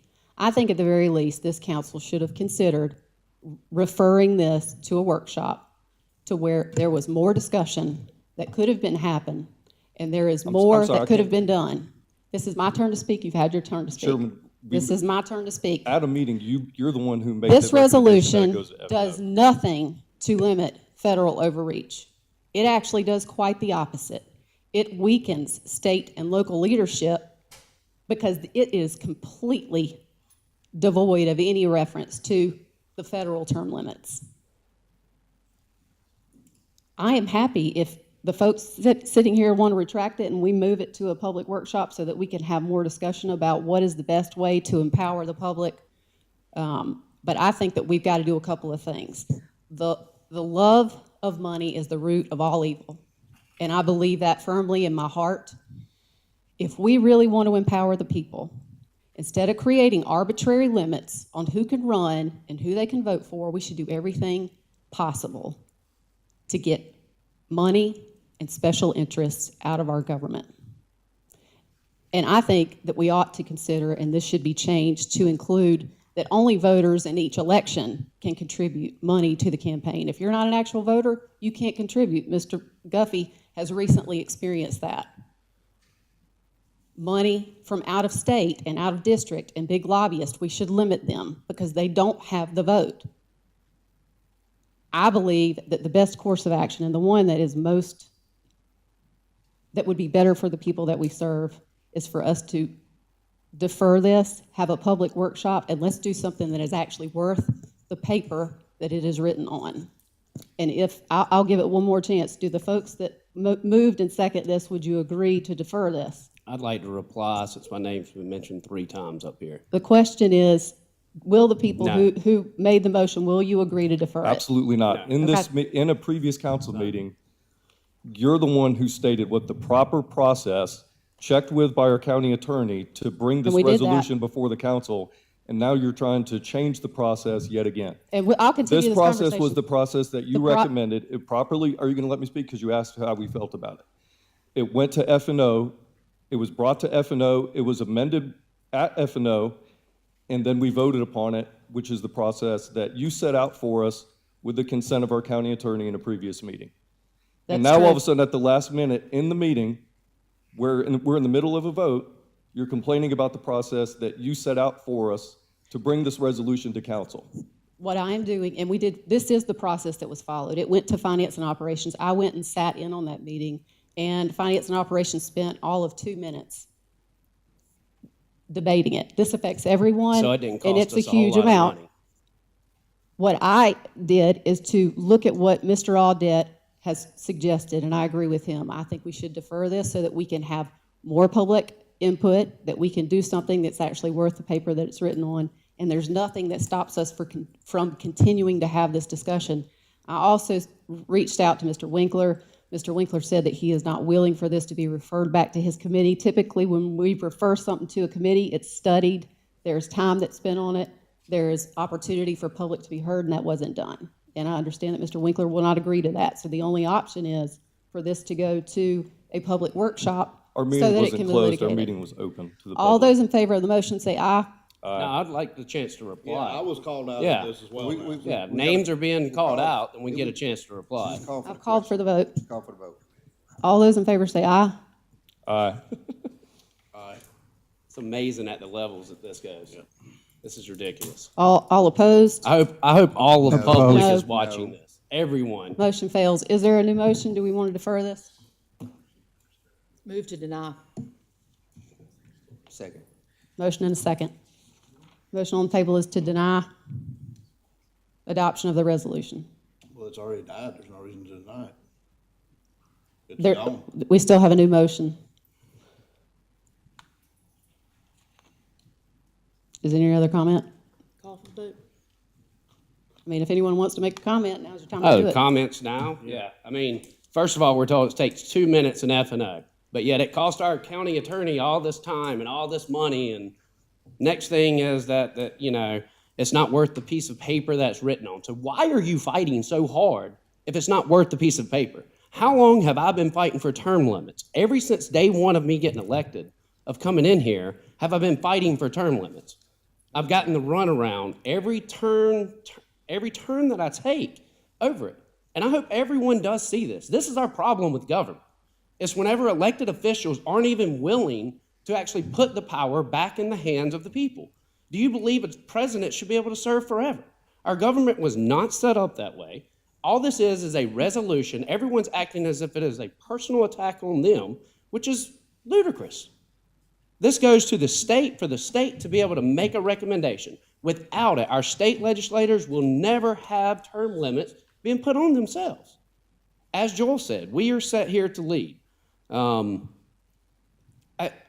just find it's beyond frustrating. This is the most frustrated I've been since being on council, for sure. But I do hope everyone in the public does watch this, considering 86% of the people agree with term limits. I hope that you see how your elected officials are voting on this. Something that they claim is not worth the piece of paper that they're written on, and yet they're not able to just go ahead and pass it and send it down to the state where real action could possibly happen. That's it. Mr. Winkler. I'm going to say a couple of things. One, obviously, I have no political reason for doing this. I'm not running for re-election. It doesn't affect me. I don't care. But whatever, it came before Finance and Operations, and it had 12 years on it when it came before Finance and Operations. I'm the one that said I would not support it if it had an exact number on it, because I don't know that it's our job to set that. And personally, I felt like 12 years singled out Mr. Roddy, and I felt like that was wrong. So I said I would not support it. The years need to come off. I support term limits, but I can't control term limits, just like I can't control federal dollars that are going into it. I can't control somebody running against Brandon getting a whole bunch of money out of North Carolina. The only thing I can do is try to voice my opinion for a resolution that might get somebody's attention higher than me that can do something about it. Because nothing that we're talking about can we vote on and change, other than a resolution to show we support something. And I'm trying to show what I support. I believe that, as I said, it came before F&O. I chair that committee. Ms. Cox did call me in between meetings this evening. I've been on since 4:30, and actually I was in the middle of one. We were supposed to be getting started, and asked me if I would agree to defer this tonight and have it go to another committee or another workshop. I said, no. We've gone through the process that was prescribed, and I felt like it was on the agenda. We need to vote on it tonight, up or down. And as I said earlier, we'll either support it or we won't. But at the end of the day, that's done. I've voiced my opinion. I've voted how my conscience has told me to vote, and what I've said for the 8 years I've been up here. Anything we do here is nothing more than a resolution. And however you want to word it, a resolution doesn't carry weight. Is it? Yeah, it's, dollar wise or worth it. We can't spend anything other than a little bit of maybe Mr. Kendry's time on doing it. But it can at least be something that we can send to people who might be able to make an adjustment on term limits that we support it. And that's why I did not, we went through the process that we were told to go through for it, and to come up when we're walking to a council meeting and want to change the process, I said, no, I would not do it. I'll just say I'm fine with respectfully disagreeing with anyone when it comes to their opinion on a policy matter, especially something as important as term limits. You can come down on either side of this fence and still be a reasonable person, but it is absolutely shameful to hide behind some imagined procedural issue when it comes to this. If you disagree with term limits, you can say you disagree with term limits without acting like the folks that are involved with this resolution somehow didn't follow proper procedure. This resolution, there were 4 people that stated their support of term limits in after meeting comments where each council member gets to say something. 4 people said it. It was then referred by our chairperson to F&O. Our county attorney agreed that this was the correct process. F&O reviewed this in a duly noticed public meeting that was available for anyone to come to, which is why Chairwoman Cox was there. It was brought before that committee, and it was properly voted upon after an amendment. To pretend like this wasn't properly followed procedurally is just shameful. I mean, it's flabbergasting to pretend that. And if you don't support it, that's fine. I can disagree with anyone on this issue. But to act like we didn't do what the proper procedure was is just untruthful, and it's shameful at best. Mr. Roddy. You can hear someone make a comment, hold a conversation, and what you pull out of it depends on the person that's listening and how they perceive things. Because what I heard Ms. Cox say was, let's redo this and put it, all I heard her say was, let's put something on paper that was meaningful and not worthless. And if I'm not mistaken, it was Councilmember Winkler that said it wasn't worth the paper it was written on. Obviously, he supports it.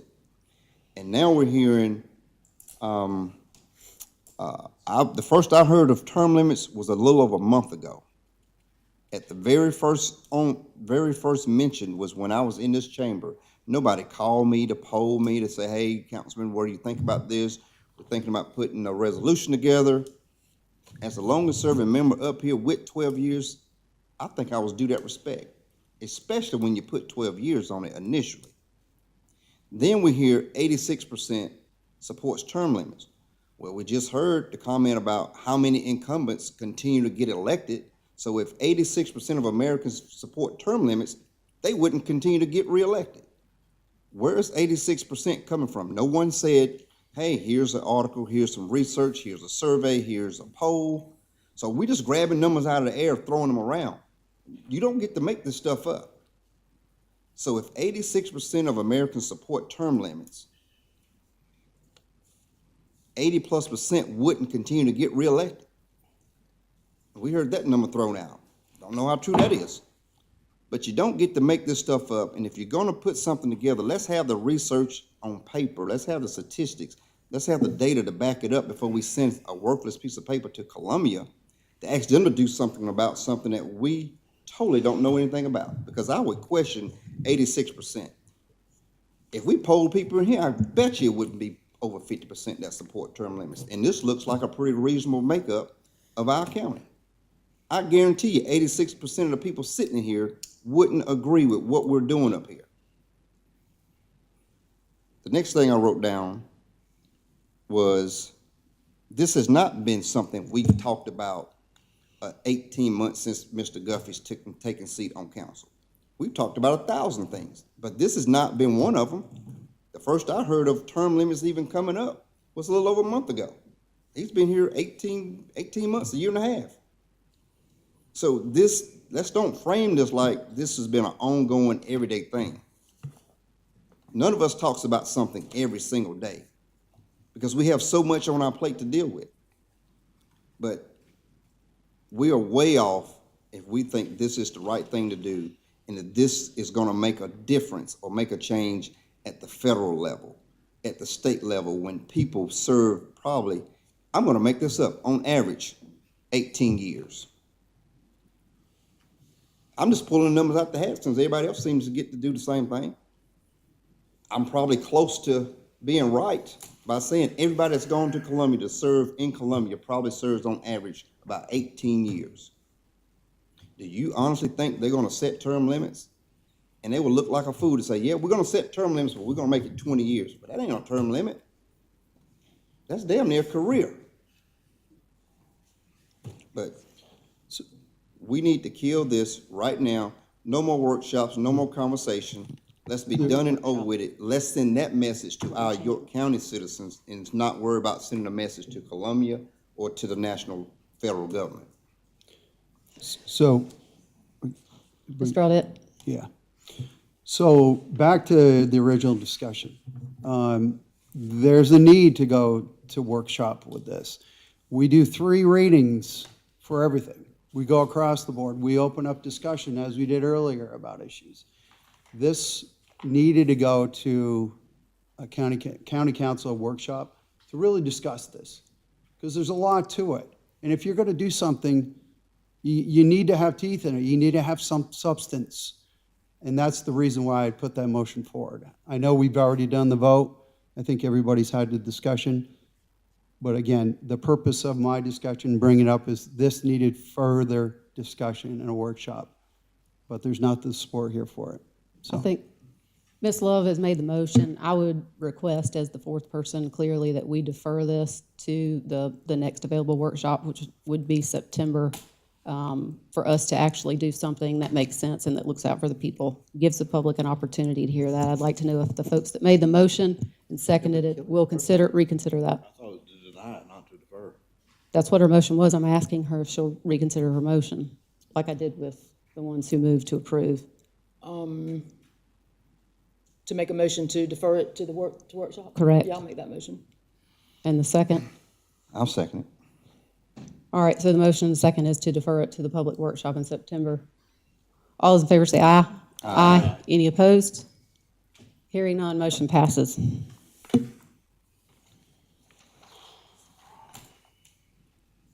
that was fun. Let's see. Item number 2, council discussion regarding maternity and paternity leave for employees. I believe that was put on the agenda at the request of Mr. Guffey. Yes, I would just like for management to work out some numbers for us on looking at offering paternity, maternity leave. One of the biggest problems we have is with recruiting, and I believe that it's a way to recruit young professionals, whether it be in law enforcement, whether it be within the county, for people actually looking to start their career, and I believe that it would be something that would, I guess, give us a bigger bang for our buck for getting employees. So I'd like to see some numbers on that if possible. Any other discussion, Mr. Winkler? I'll say I'll support looking at that. I'm always open to looking at what other benefits we can offer our staff. We already, I believe, when you go out on maternity leave, you already qualify for an FMLA, which is, a leave. And I know, at least with the company that I work with, you qualify for that. But they, when my administrative assistant went out several years ago for a child, she had to use up some vacation time and stuff until short-term disability kicked in or whatever. So I'm always open to looking at what benefits we can offer and what they cost and what the options are. I'm not sure at this point, because it's not something other than a discussion of it, what that would look like or what it would be. You know, normally, that's a more of an insurance question, I think, for whether we want to offer short-term disability or different things like that than a paid time off kind of thing. But I'm open for management to look at it and see what they come back with. So what's the situation now if someone goes out? They're just without any? I think that's probably why this is discussion only, is just since we already have 2 members of the council who have approved that, the next step would be to move this to F&O, which deals with the evaluation and gathering information on what the county's benefits package is, and specifically looking to see what this would cost and what the other benefits are. I don't think we have the answers to that as the question. I think this was raised for discussion. So I'm supportive of it, and I think it's important that any benefit package that we have, when we're competing, we have a lot of unfilled opportunities within the county, and it's hard to find people who actually want to fill those positions. And it's important that our benefits are competitive with the overall marketplace. And since this is getting referred to F&O, I assume that we'll have to spend more than 2 minutes debating it, and I assure you that we will. And I believe Mr. Hudspeth looked like he wanted to say something, but I'm not sure. Well, I think this does help clarify what we're doing. Council doesn't have a specific request for what those benefits would be. I think you would like us to analyze maybe how we compare to other similar organizations and what we might support as staff, or could at least recommend some options for council that y'all could pick from maybe a menu of items that. Now, I do have a specific request for paternity. We can look at the other options and the benefits, but I specifically want numbers on that. Well, yeah, but I mean, you don't have a specific proposal for maternity or paternity. I mean, like a number of weeks or anything like that. You would look for us to put that recommendation together. So just wanted to clarify, but thank you. And when you have that, it'll come before F&O. is there any other discussion on the issue? Yeah, so I'd be interested in identifying, so if we're looking to modify it from a county perspective, what does it look like across the state in each of the other counties? Again, that's definitely important that we see that. Thank you.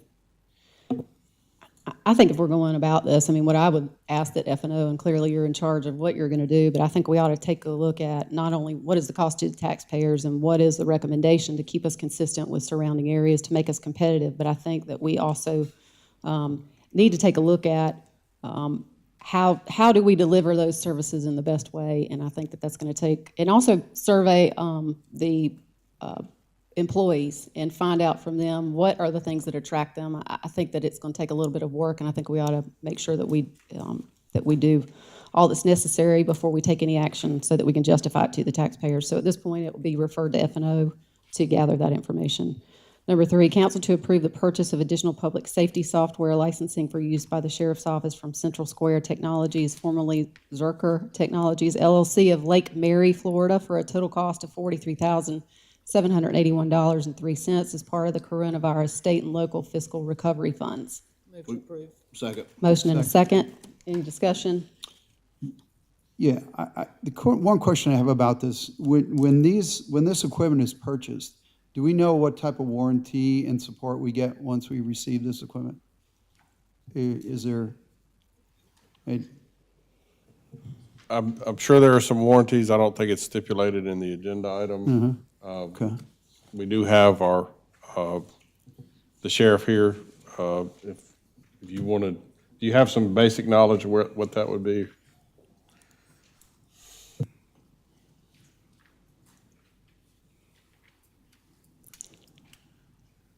I'm sorry, Director Brandon was distracting me and did not know what particular equipment are we talking about. Are we talking about the Gentax?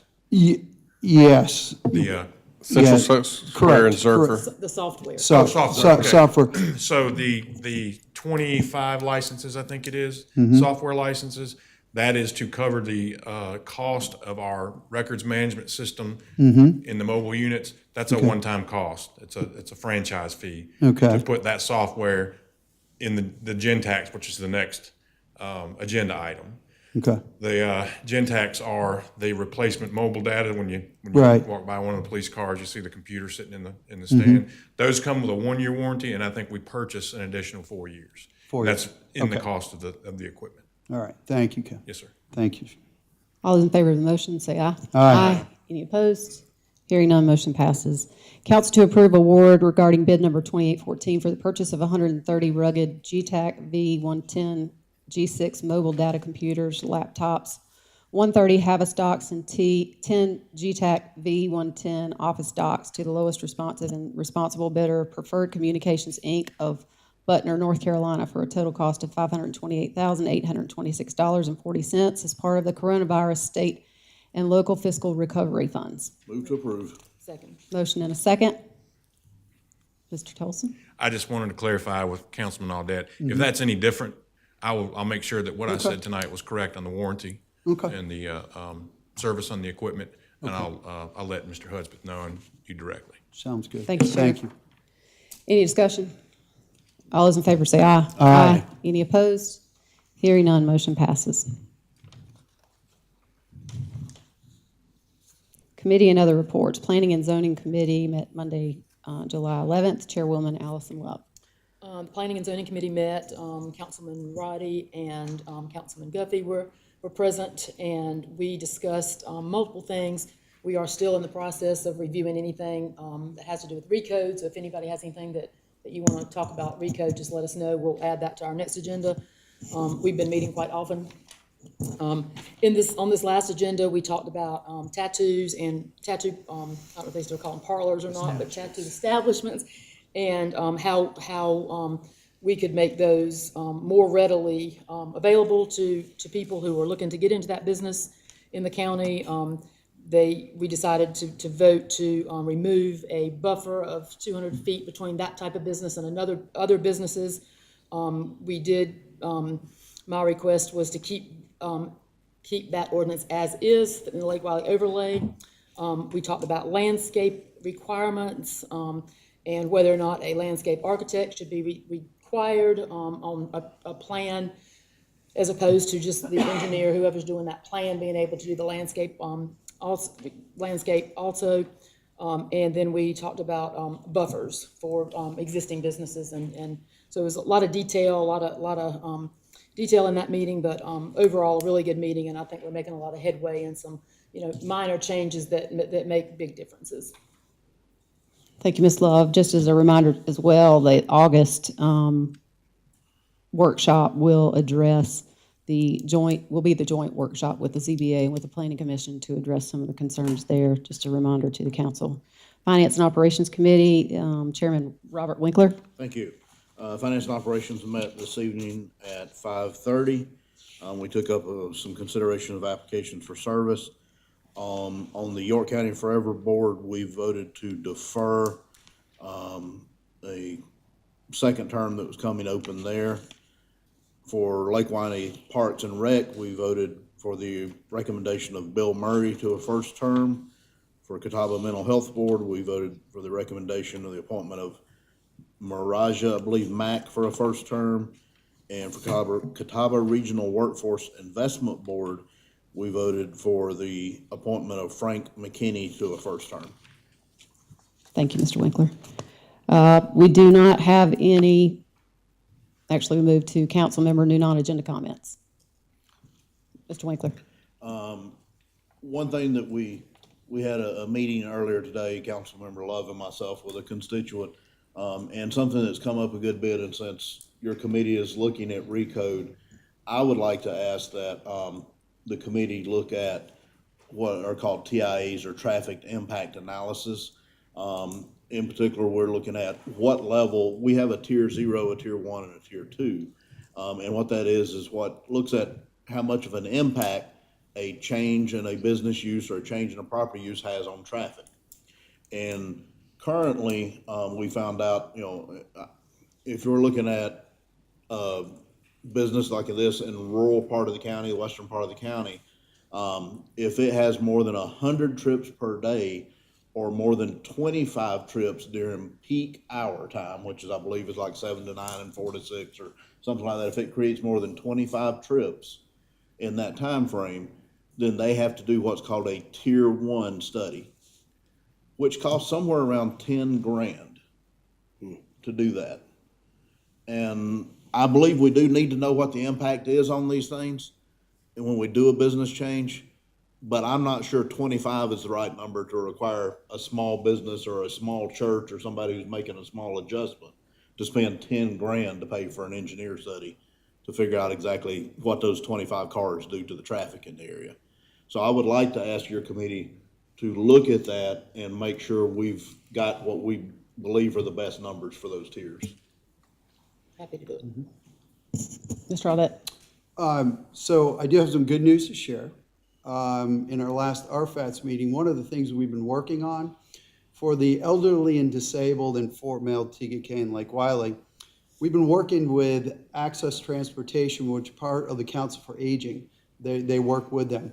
And in parts of York County, Rock Hill areas around Rock Hill, et cetera, they have an opportunity to call on demand if you're elderly disabled, and an access vehicle will come pick them up, bring them to the doctor's appointment, or bring them to the pharmacy, or bring them to even to get groceries.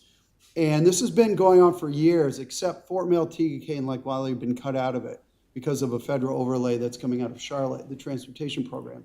So in the last 8 months, we've been working to get the elderly disabled in those 3 areas access to this on-demand service. So the good news I want to share with you, it looks like as of September, we're going to be announcing the launch of this program. So disabled elderly will be able to make a phone call. They'll come get picked up. If they got to go to a doctor's appointment or treatment or go to the pharmacy, they'll be able to have access to this as an on-demand service as the rest of the county does. Again, I want to share that good news with everyone. So That's great, Tom. yeah. Mr. Rowdy? Real quick, I'll say, by the time we have our next meeting, school will be back in. I know a lot of communities throughout York County will be having these back-to-school events where, whether it's organizations or neighborhoods giving away school supplies. So I would just encourage everyone, if you see some of these pop-up events or you know someone doing a back-to-school supply drive, definitely support those because they really make an impact on kids in every community who struggles to get school supplies, or you want to send those kids back to school with a good, warm, fuzzy feeling, knowing that the community supports their educational efforts and things like that. So we'll start to see some of those activities go on, but definitely keep the kids safe as they go out to the bus stops, and wish them well as the upcoming school year starts up before we meet again. Yeah, I would like to, I know we've discussed electronic billboards on the I-77 corridor and zoning. I'd like for us to take a vote on that so we can get that put to an agenda if need be. Has it been through committee? Did we talk about that in our? We've had discussions on it, it we just hasn't made it yeah. back. Yeah, we just need to take a vote on it to see where we stand and whether it needs to come before council. And then I also would like to have a discussion based on animals, based on lot sizes for similar situations to what we had happen today or this evening.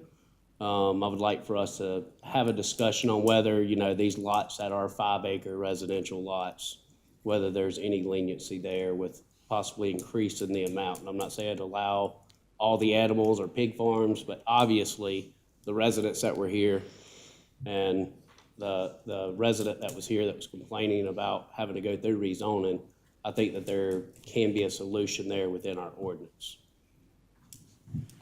Ms. Love?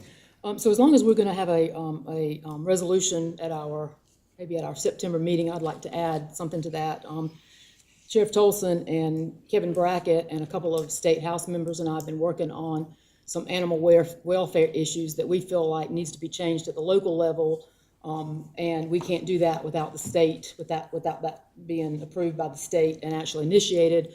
Kevin Brackett is able to help us with that.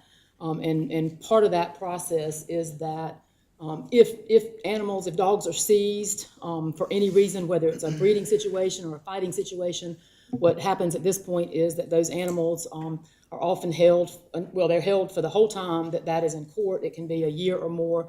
And so the ultimate problem with that is that our animal control facility is full of animals for a very long period of time. So we took a tour of animal control on a day when there had been over 80 animals that had been seized from a breeding situation in Lake Wiley, and it was horrendous. And these were all very small dogs, and it's kind of, you know, heartbreaking to see what animal control called the nursery, because that was the room where 3 or 4 little mama dogs had their puppies since they had been taken, and so they were in little crates and things. So I think this would be something that would be worthy of our consideration, and maybe even Kevin Brackett would come and tell us exactly what he needs from us to push that forward at the state. But we've been working on it for some time, and it would really be a huge relief to our infrastructure of animal control if we could get that done. Anyone else? Do we have a motion for executive session? Citizen concerns. I don't think we have any. Do we have any? Don't shoot the messenger. There are 8 reasons to go into executive session. Move that we go into executive session regarding a personnel matter relating to a commercial appraiser, another contractual matter for the consideration of a COG operating agreement and a resolution in support thereof, also for the receipt of legal advice relating to a contractual matter regarding the retention of Kristen Small from Nexon Pruitt, also for the receipt of legal advice relating to a contractual matter regarding the retention of Merle Smith from Smith and Robinson, also for the receipt of legal advice regarding a request to authorize condemnation regarding project number 17228-12, Tract 4, SC 161, US 21/S50, and also for the receipt of legal advice regarding a request to authorize condemnation regarding project number 11149-004, Tract 55, US Route 21, SC Route 51. Also for the receipt of legal advice relating to Blue Granite, and also for the receipt of legal advice regarding another contractual matter relating to municipal inmate jail agreement. Second. Motion and a second. Any discussion? All those in favor say aye. Aye. We will move into executive session in 5 minutes.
We are out of executive session. No action was taken. Do we have any motions? We do. Our first motion is to authorize our county attorney to retain outside counsel as we discussed in executive session.